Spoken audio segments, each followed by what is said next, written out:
Quand tu vas rendre visite à un malade à l'hôpital, respecte ces règles spirituelles.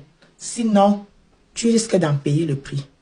Ne t'assois jamais sur le lit du malade s'il n'est pas un proche à toi. Comme par exemple ton père, ta mère, tes frères et sœurs, ton mari, ton enfant. Oui, parce que le lit du malade contient des énergies. Oui. Et si par exemple un malade est compliqué et qu'il voit qu'il est prêt à mourir, dès que tu t'assois sur son lit, il peut transformer, il peut transférer l'énergie. Oui.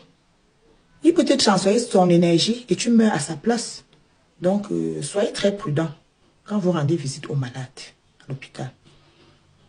Deuxième point, ne partez jamais à l'hôpital avec les bijoux sur vous. Quelle que soit la nature du bijou, que ce soit or, pacotille et consort, ne partez jamais à l'hôpital avec des bijoux. Parce que les bijoux attirent les ondes négatives. Donc, partez toujours sans bijoux si vous voulez rendre visite à quelqu'un à l'hôpital.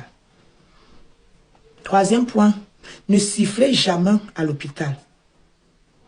Ne sifflez jamais. Donc, les gens qui ont l'habitude de chanter en sifflant là, vous pouvez réveiller, parce qu'à l'hôpital, les hôpitaux sont parfois proches des morgues. Vous pouvez réveiller des esprits. Donc, arrêtez de siffler à l'hôpital. Autre point, ne faites jamais, ne partez jamais dans les douches des malades, si vous êtes visiteur.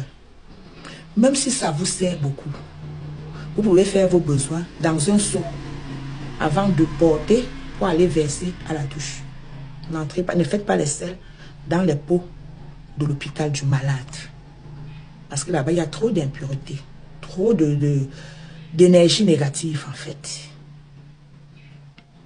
Ensuite, si vous voulez rendre visite à quelqu'un dont la maladie est inexpliquée ou une maladie étrange, allez toujours entrer dans la salle toujours par le pied gauche.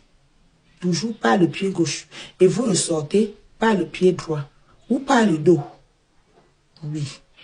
Parce que vous pouvez entrer et ressortir avec des énergies négatives. Donc, si vous avez aimé la vidéo, likez, partagez, commentez si possible.